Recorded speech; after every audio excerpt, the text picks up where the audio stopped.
The Silent Predator, a thrilling novel by VMS. Chapter 1. Ghost in the Crowd. Morning light streamed through the curtains, but it did nothing to lift the heaviness pressing on Ria's chest.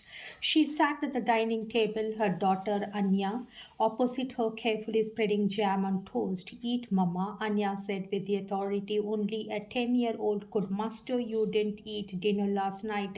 Ria forced a smile and nibbled at her toast. I'm fine, love. Just tired.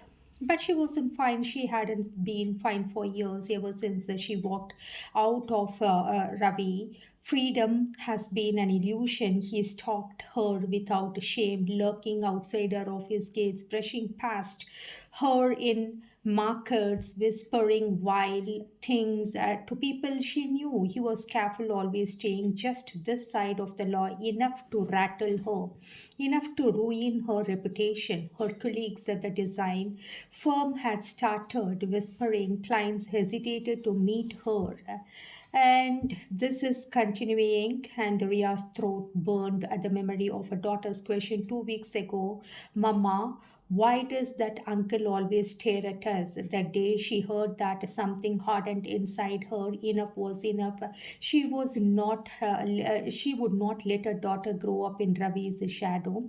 That evening, after dropping Anya at tuition, Ria drew to the South Zone Police headquarters. The imposing building rose like a fortress against the dusky sky. For the first time in years, she allowed herself to believe there would be safety beyond fear. She walked into the office of ACP Ram, her file of complaints clutched in trembling hands. The man behind the desk looked up.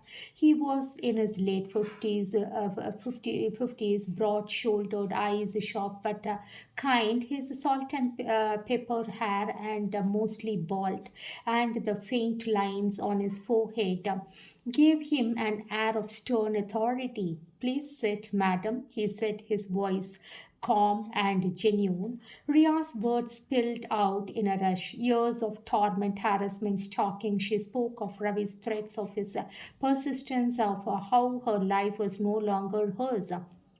Her voice cracked once, but she kept going. She had to. When she finished, Ram leaned back, studying her for a long moment, more than needed.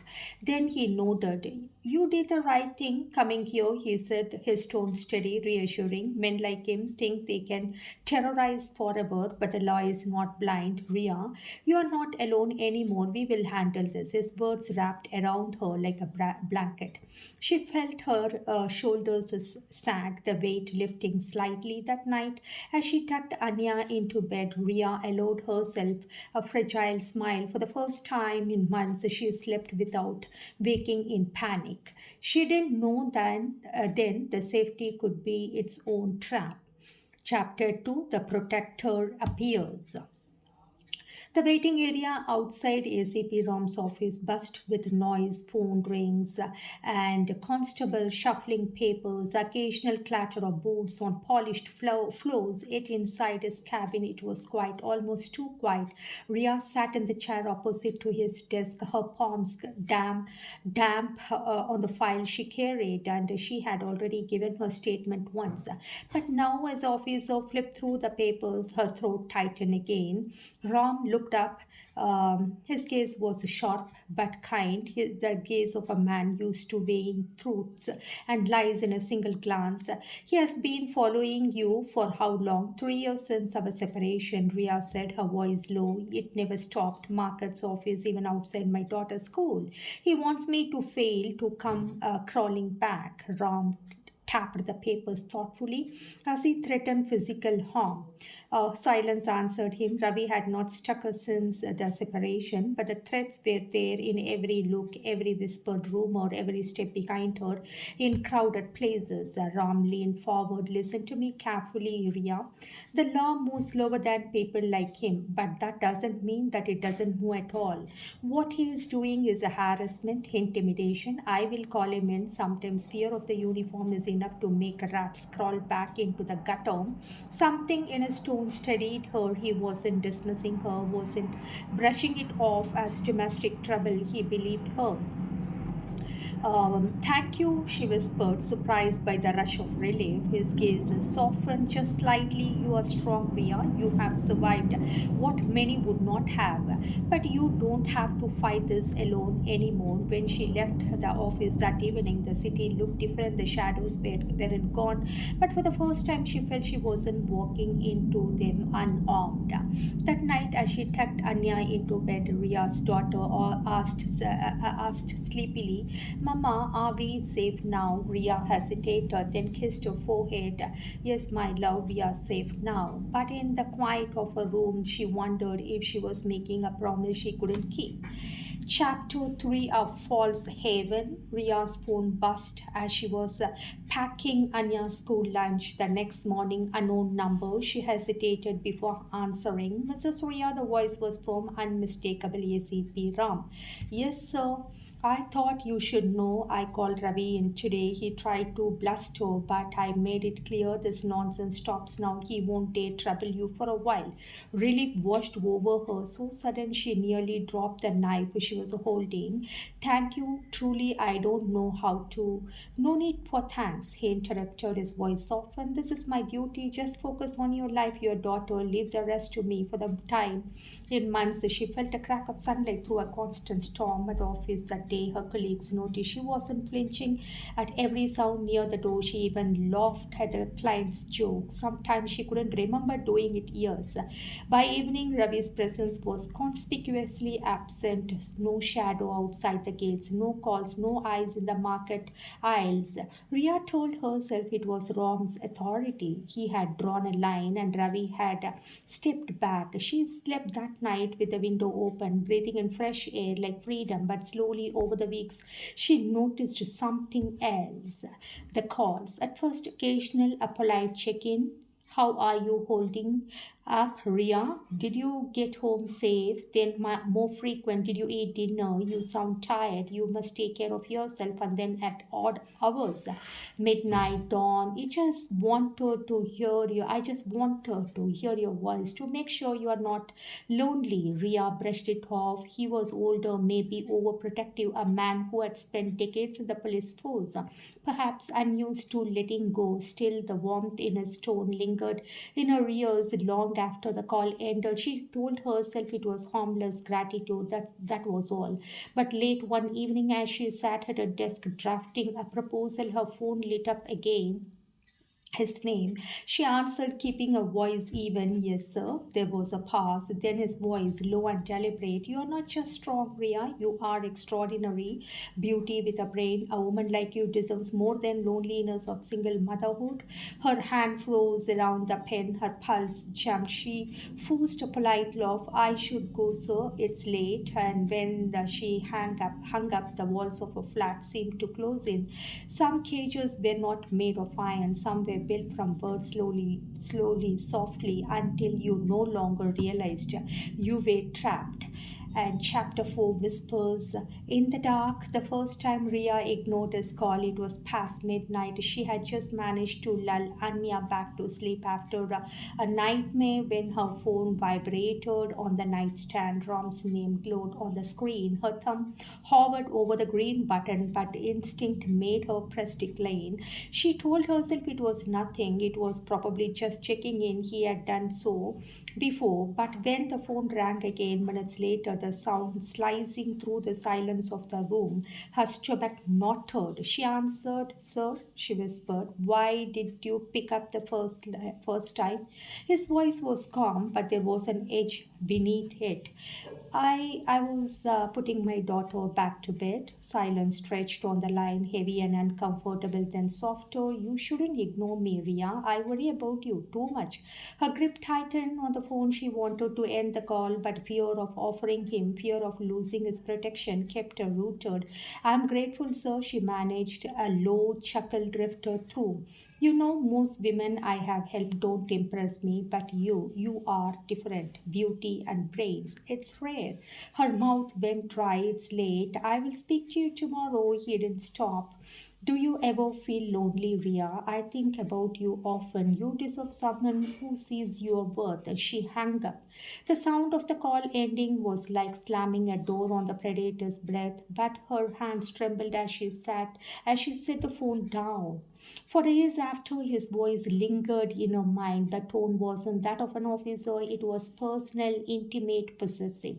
At work, she found herself glancing at the doorway, half expecting him to appear. At night, she checked the locks twice, then three times or thrice before crawling into bed.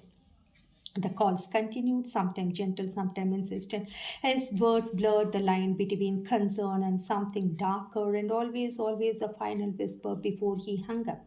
You are not alone, Ria. You have me. But instead of comfort, the words left her colder than Ravi's threats ever had. Now we are in chapter 5. The trap unfolds. It began with flowers, a bouquet left at her office reception with no sender's name, white lilies, the same ones she once mentioned were a favorite during a casual chat with Ram. Then gifts, expensive pens, a silk scarf, even a watch. She hadn't given her address to anyone. Yet the parcels came always with her name handwritten neatly. Her colleagues smiled knowingly. Someone smitten with you, Ria. She forced a lock, but her heart raced. That night she called Ram directly. Sir, are you sending me these things? She asked, trying to keep her voice steady. His reply was swift, smooth. Is it wrong for a man to appreciate a woman he admires? Her throat went dry. Sir, I came to you for protection, not protection. He cut in, voice sharpening. That's exactly what I'm giving you. Ravi could destroy your life, but I have kept him away. Do you think that comes without cost? The silence on the line was suffocating. Then he added, softer but more dangerous. I've invested years watching you, Ria. Don't push me away. Her blood turned to ice. Over the next weeks, Ram began appearing in unexpected places, market aisle, pretending coincidence outside Anya's school, and waving politely as though just passing by once at her apartment gate, claiming he was just checking if the security guards were alert. But his eyes lingered too long, his smile stretched too thin, and after his retirement, the mask slipped completely. He showed up at the door and announced, pounding until her neighbors peeked through their curtains. His words were slurred with rage. You think you can ignore me now? I left everything, my badge, my years of service, and still you treat me like some stranger. You belong with me. Ria, you and your daughter, don't you see? I'm the only man who truly cares. Anya hid in her room, clutching her teddy bear as Ria's heart thundered. She managed to lock the door, silence him, but his voice echoed through the wood. You can't escape me. You have been mine since the day you walked into my office. That night she packed a small bag and sat awake until dawn, every creak in the apartment sounding like a step closer to the danger. And the cage tightens. Ria's apartment no longer felt like a sanctuary. Every sound, footsteps in the hallway, the hum of the car outside, even the distant bark of a dog made her flinch. Ram's presence was everywhere, though invisible. A car parked across the street for hours, a man in a delivery uniform who appeared at her building lobby watching, anonymous packages left in the corridor. She no longer slept, she no longer trusted casual coincidences. Her life had become a series of calculated movements, every step measured, every action deliberate. Phone rang constantly, sometimes from block numbers, sometimes from his personal number. The tone had shifted from concern to command, threaded with the threats. You can try to fight, Ria, he said one night, voice low, almost a growl. But I have watched you for years. You belong to me, and I always get what I want. Her hands trembled, but she listened closely. Every syllable, every pause became a map, clues to his obsession patterns in his talking. She realized she could not run blindly. She had to overthink him. Ria reached out to a woman's rights NGO, explaining everything in detail, the harassment, the obsession, the threats, the stalking. Then they guided her to collect evidence without tipping him off. A hidden camera in the lobby, discreet recordings of calls, time stamps of visits, kids, witnesses at the office and school. Every day was a psychological battle. She smiled at Rom in public meetings, pretending ignorance, all the while documenting she answered his calls politely, never showing panic, keeping her tone even calm enough to lure him into a false sense of control. Rom's obsession intensified. He began leaving notes slipped under her door, notes with codes she had once shared casually, drawings of their past encounters, and once a crude sketch of her apartment floor plan. Ria felt the trap closing, but she refused to panic. Fear had sharpened her instincts, and she began to plan her counter attack. One night she sat at a kitchen table, lit only by a single lamp, and wrote down everything, every call, every visit, every gift, every suspicious car, times, dates, locations, potential witnesses, and allies. By the end of the night, she had a map of his obsession pattern she could exploit. She whispered to herself, her voice steady despite the cold sweat. I won't be his, not him, not Ravi, never. The predator thought. He had all the control, he had no idea. She was ready to turn the tables, and the longer she played long, the closer she drew him into her trap. Now we are in chapter 7.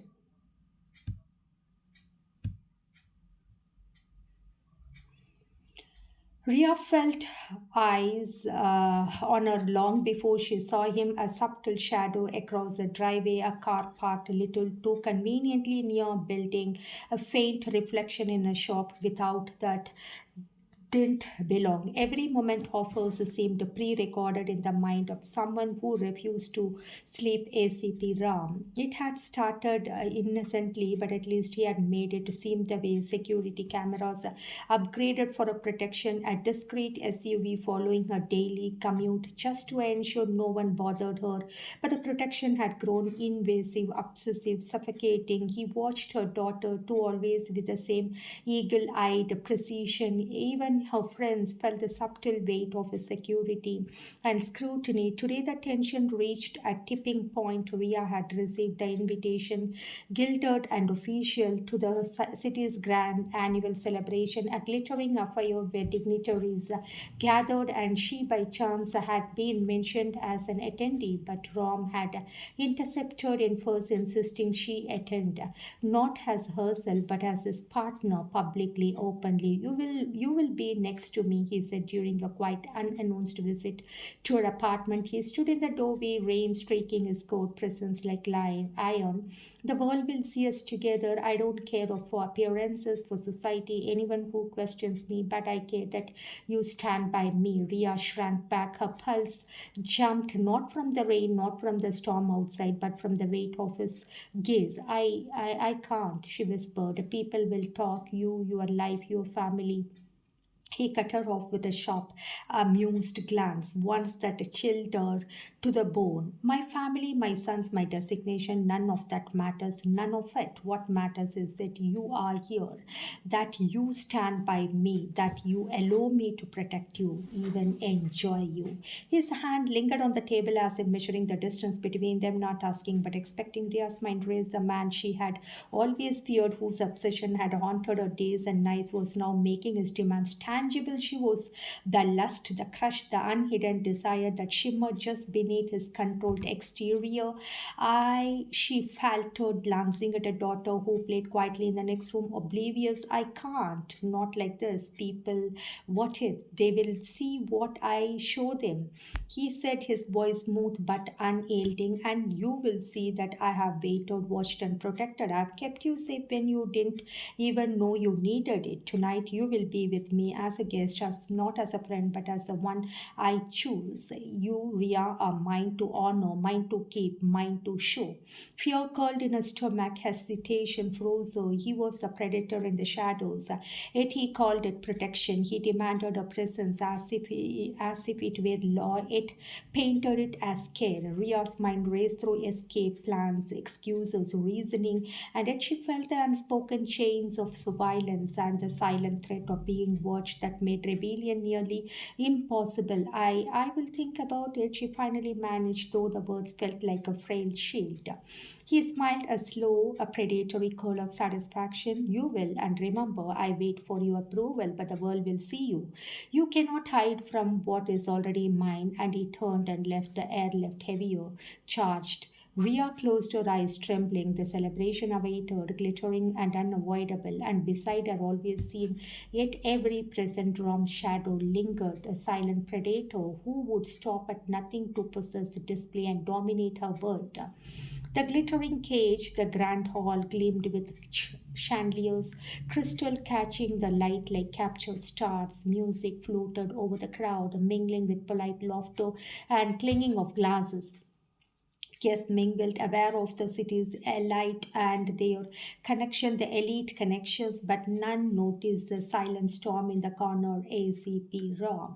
He waited for her at the head table, as though the world itself bent around him. When Ria entered, her pulse thundering in her ears, he did not raise his eyes, met her sharp, possessive, predatory. The subtle tilt of his head, the faint smile playing at the edge of his lips made it clear she was expected, as she was already his.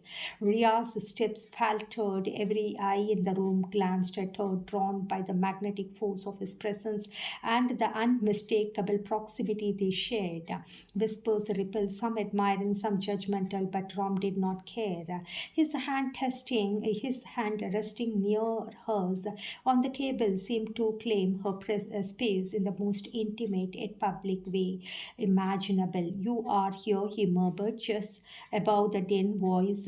And but carrying weight only she could hear, and you will stay not for them but for me. She swallowed, cheeks flushing with embarrassment and fear. Part of her wanted to retreat, to flee into the crowd, but the weight of the scrutiny pinned her in place. Every glance, every micro expression from him reminded her that he saw everything. His obsession was not hidden, it was broadcast in the way he commanded the space around them. Throughout the evening, he leaned subtly closer, whispered comments that skirted propriety but never left the veil of civility.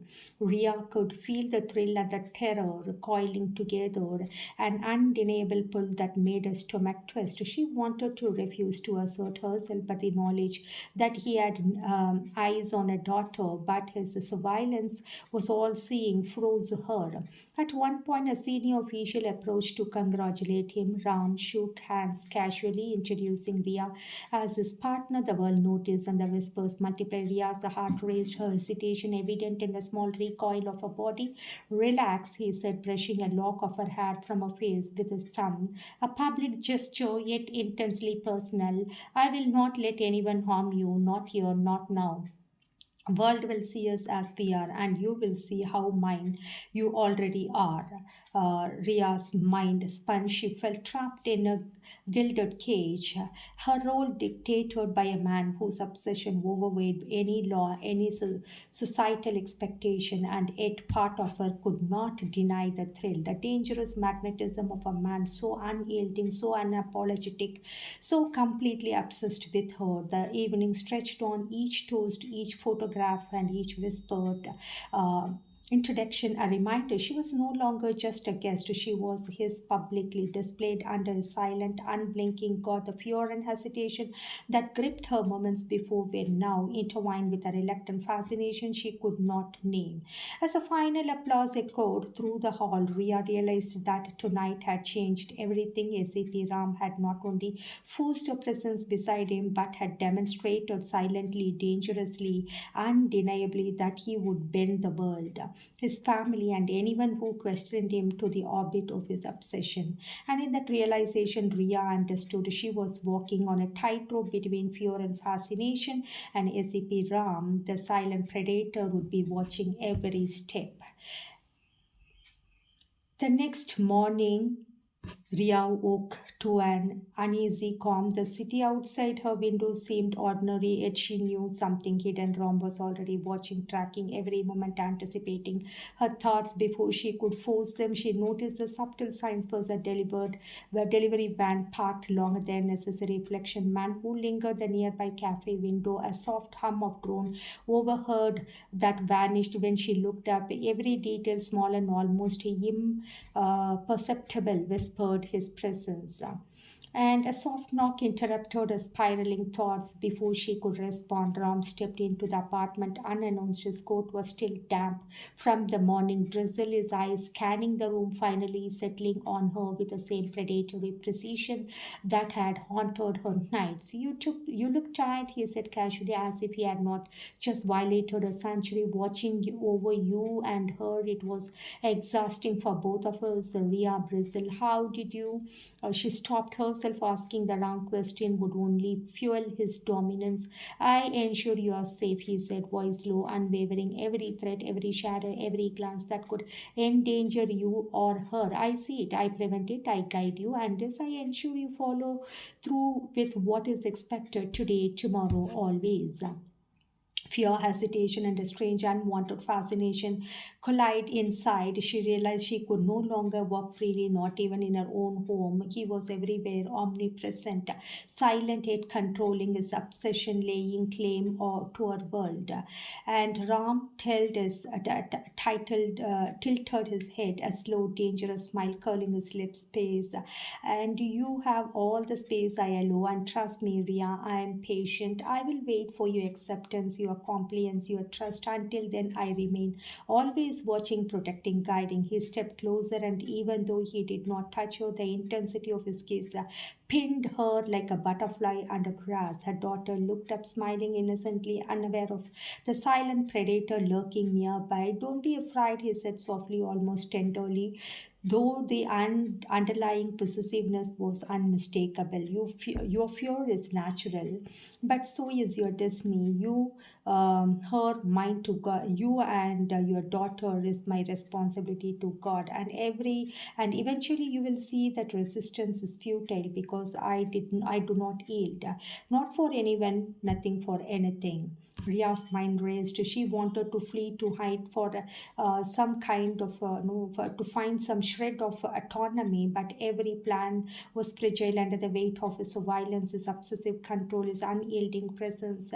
And he left silently, as if dissolving into the shadows from which he came. She felt the invisible chains tighten. The world outside seemed normal, yet she knew the truth. The silent predator was always near, always watching, always waiting for the moment she would finally succumb or confront him. And for the first time, Ria realized that her life and her daughter's was no longer entirely her own.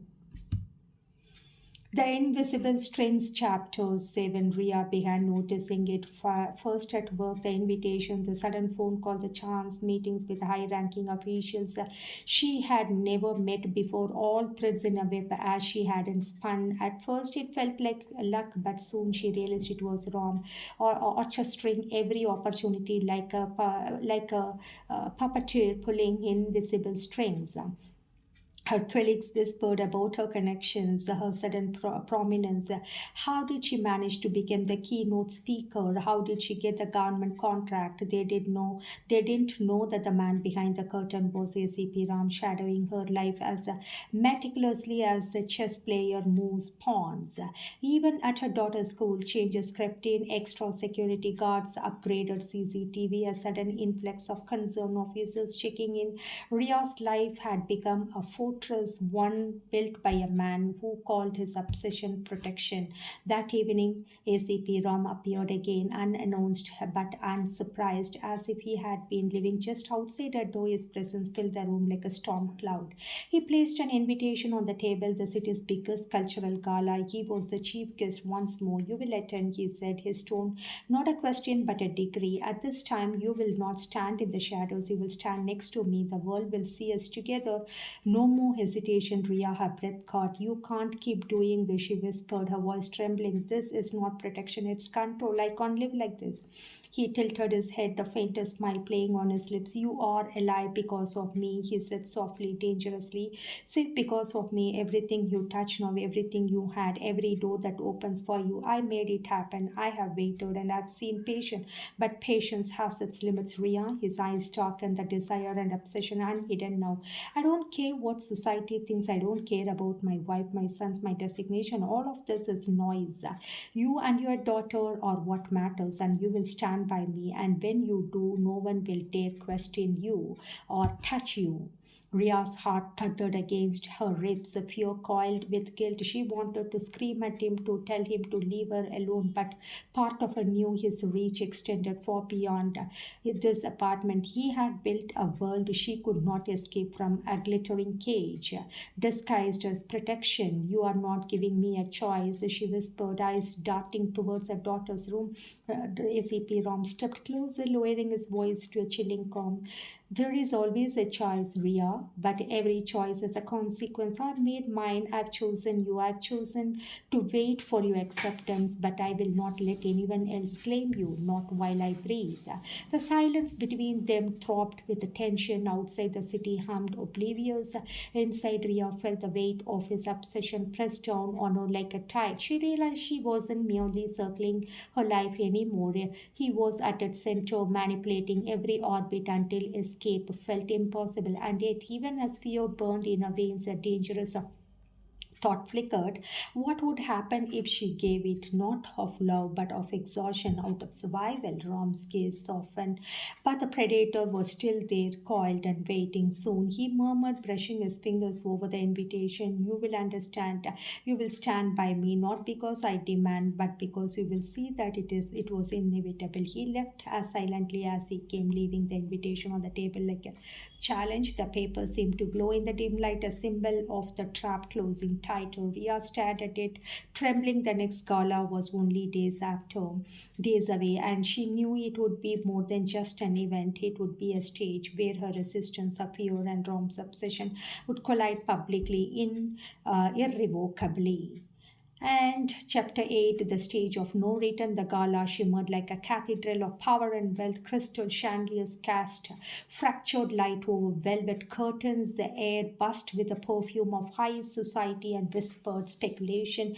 Everyone who mattered in the city was there: business magnates, ministers, politicians, judges, uniformed officers. At the center of all, ACP Ram stood like a monument, immobile, magnetic, dangerous. Ria arrived late, her heart raced as she stepped into the glittering hall. Her daughter left at home under the watch of two officers Ram had assigned. She wore the dress he had sent that morning, its color striking almost too bold for her taste. It felt like a costume, a signal.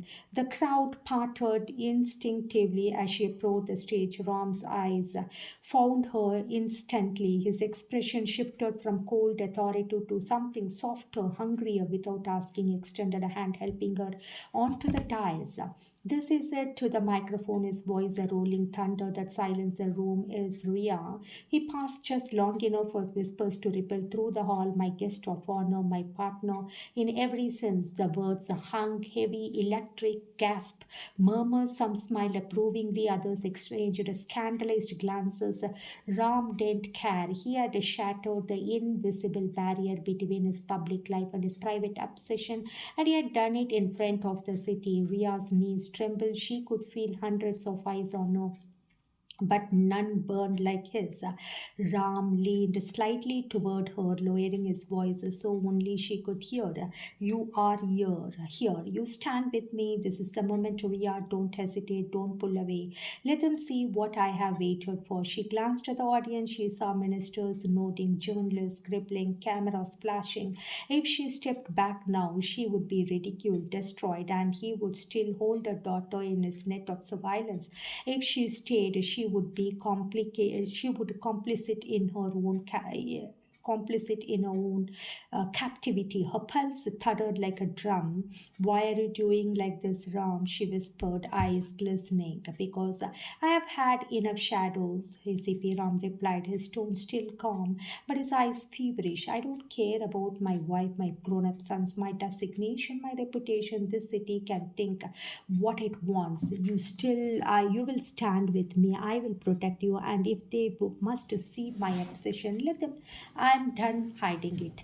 The band struck up a slow tune for the opera opening dance without asking. ACP Ram took her hand, guiding her to the center of the stage. The cameras clicked furiously. His grip was firm, but his smooth was not cruel, just absolute. "You are afraid," he murmured as they moved in the slow rhythm. "But one day you will see. I will build a world where one cannot hurt you, only me, only us. I will wait for your love until my last breath. But tonight you stand next to me." Tears threatened to spill. Her body moved because the music demanded it, but her mind screamed for escape. But she knew every exit, every plan, every person she could run to. ACP Ram had already thought of it. He had closed every door but one: submission or confrontation. The song ended. Applause thundered, but to Ria it sounded like waves crashing against a cliff. Rom raised her hand high, claiming her like a praise before the city. "My partner," he said again, smiling for the cameras, "my voice, my life." And the crowd cheered, the cameras flashed, and Ria realized this was no longer just an event. It was a declaration of war, public sealing of the cage. She had been fighting to escape, and one of the top officials declared here that ACP Ram is going to be the Commissioner Ram. And the whole crowd applauded, and there was a thunder of applause, but she was forced to smile for the cameras. Her mind burned with a single thought: this ends tonight. Either I break free or I break completely. Chapter 9: The Counter Moon. The gala ended hours ago, but Ria could still hear the echo of applause in her skull. In the dark of her apartment, her dress crumbled on the chair. She sat awake, staring at nothing. Every moment of the evening replayed like a film she could not pass. Ram's hand gripping hers, his voice in the microphone, the flash of cameras as he claimed her publicly, and lastly, that announcement that came that ACP Ram will be the Commissioner Ram. Her daughter slept in the next room, her soft breathing a fragile anchor. Ria pressed her palm to her mouth to stifle the scream building inside her. She knew what everyone in the city now knew, and ACP Ram will be soon. Commissioner Ram had drawn her into the world, erased the lines between protector, the captor, between devotion and possession.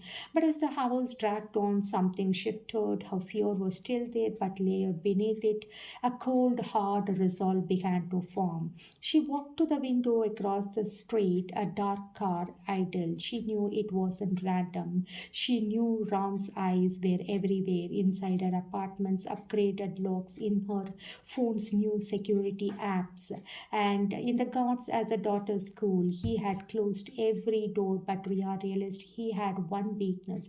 He believed she would always react, never act. If she wanted freedom, she should have to stop running. She would have to start playing his game. She began quietly, methodically. First, she stopped speaking freely on the phone. She pretended to accept the new bodyguards Ram had assigned, but started to memorize their routines. She took mental notes of where his violence cars parked, which faces rotated in and out. She smiled in public, appeared grateful, even nodded at her text messages. All of him think she was bending. Inside, she was building a map, a plan. Late one night, with her daughter slept, while her daughter slept, she opened her laptop under a blanket to block the camera. She searched for legal contacts, private investigators, digital security experts, anyone who could break into a network like Ram's. She began encrypting her messages, learning to leave no trace, but a small act felt like a match stuck in the dark, and she began planting seeds in conversations with him, little comments about loyalty, about how she needed time to accept her role at the side, and about she felt safer. When he was there, she made her tone softer, her eyes warmer, her resistance less obvious. She became what he wanted to see because she had finally understood that only way out of the cage make the predator think the prey was tame. That night, as she put her daughter to bed, and she felt the first glimmer of control she had in months as she kissed her forehead and whispered, "I'm going to get us out." Across town, Rom sat in his corner watching her apartment through binoculars. He smiled faintly as her silhouettes behind the curtain, believing she was finally bending to him. He could wait forever for her love. He did not know that she was already beginning to move pieces on a board he thought only he controlled. The hunter had built the cage, but now the prey had a plan. Chapter 10. The game begins. Ria had learned quickly the predator never sleeps, never blinks, never forgets. Every action she took, every step she made was already accounted for in him, but the that made the game more satisfying. She began planting subtle distractions, a late night visit to the library, a chance lunch with a colleague, a minor errands that kept her in public spaces but appeared spontaneous. Ram's messages were instant, checking her location, commenting on her safety, praising her compliance. She replied with small smiles and obedient tones, all carefully calibrated to reinforce this illusion of control. At home, she strengthened her defenses. Cameras could not disable guards she could not confront. She learned their patterns. She mapped every route, every vehicle, every door, every small window of opportunity was stored in her mind, catalogued. Her daughter was safe for now under the guise of Rom's protection. Rom, meanwhile, remained blissfully unaware. His obsession deepened, growing more apparent each day. He lingered in halls as she passed, brushed against her lightly in the kitchen, whispered encouragement in hallways that were supposed to be private. He wanted her compliance, her love, her surrender, and Ria fed it all while plotting. At night, she rehearsed conversations in her head. She learned to give just enough smile at just the right time, acknowledge his presence without revealing her intent. He began to believe she was hers to claim completely, but every gesture she made was a thread pulling him further into the illusion. One evening, as Ron approached with a rare bouquet of flowers, a gesture to seal her acceptance, Ria smiled and said softly, "I'm trying, Ram. I'm learning to trust you." His eyes softened, desire and obsession mingling. "That's all I ask," he murmured, placing the flowers on the table. "One day you will see that everything I do is for you, for us." She nodded, eyes masking the calculation beneath. "Yes," she thought, "everything you do is for me, but I will decide the terms." Outside, the city slept oblivious and to the psychological battle unfolding in the apartment above. Ria had begun moving pieces, gaining ground, turning fears into strategy. Rom the hunter believed the prey was tamed, but every small freedom she claimed was a step toward liberation, and she would not stop until she had taken back everything: her life, her daughter, her autonomy. The silent predator watched, patient, relentless, unaware of that prey had begun to fight, not with strength but with cunning. The game had begun.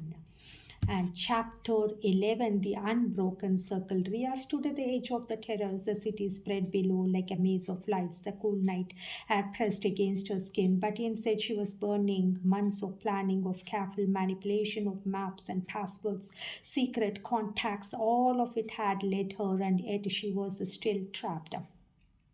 She had tried everything, slipping past in his surveillance, planting false trials, reaching out to people she thought she could trust, but every move she made, Ram had already anticipated. Every exit she found had quietly blocked, and he hadn't touched her, hadn't harmed her, hadn't even raised his voice, but his presence was everywhere, silent and suffocating. A soft voice cut through the night. "You are tired, Ria." She turned. He was there, Ram, standing in the doorway, his coat dark against the glow of the terrace lights. He didn't step closer. He didn't need to. His eyes reached her before his body did. The same eyes that had followed her for months, sharp as a hawk's, endless as a knight. I don't want to hurt you, he said quietly. I never did. Ria's fist clenched at her sides. Then why? She whispered. Why follow me? Why trap me in this life you have built? His expression didn't change. Because the world is not safe for you, because you won't let me in, because I love you more than I have ever loved anything, and I can't stand the thought of someone else touching you, hurting you, taking you away from me. You are the one who has taken me, he said, her voice trembling but sharply. You have taken my freedom. Ram's gaze flickered, pain then resolve. He stopped closer and he stepped little closer like a man approaching a wounded animal. I will not abduct you. I will not destroy you. I will wait, Ria, as long as it takes, but I will not look away. Not now, not ever. The silence between them was thick, vibrating with unspoken things. He stopped a few feet away from her, his presence as heavy as iron chains, but as steady as a shield. You can run, he said softly. You can fight me, you can hate me, but I will still protect you because even if you never accept me, I cannot stop. It is not in me. Ria felt tears rise, hope, hot and helpless. She wanted to scream at him, to push him over the edge, to throw herself into the night, but her daughter was sleeping in the next room. The part of her, a small, traitorous part, had begun to believe that Rom truly would never harm them, even as he haunted them. She turned back to the city. I can't live like this, she whispered. I know, Rom said, and yet I will wait until you see me, until you choose, or until I die. He stepped back into the doorway, his shadow stretching long across the terrace floor.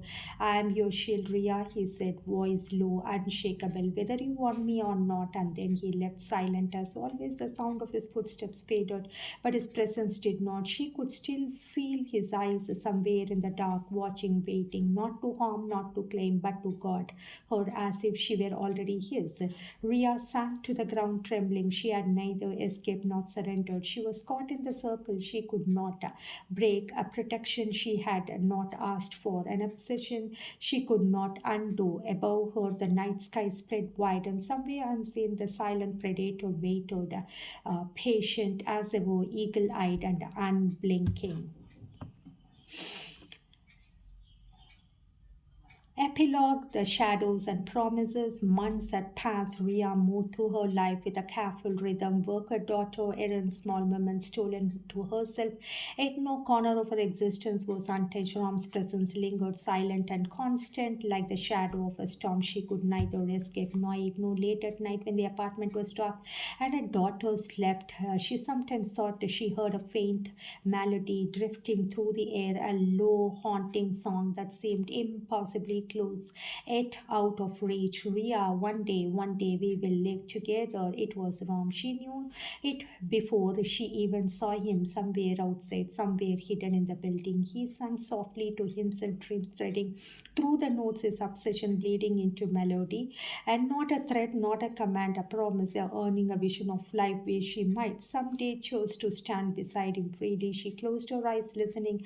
The song was tender, desperate, unrelenting. It carried the weight of months spent watching, waiting, protecting, loving. It reminded her that for all his control, for all the fear he instilled, there was also devotion, absolute, unwavering, obsessive.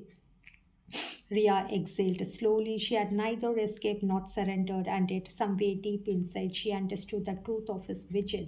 He would never leave, he would wait, he would protect, and in the quiet of the night, singing to the city, to her, he would dream of a day that they could live together, not as a captor and prey, but as two souls entwined in a way only he imagined.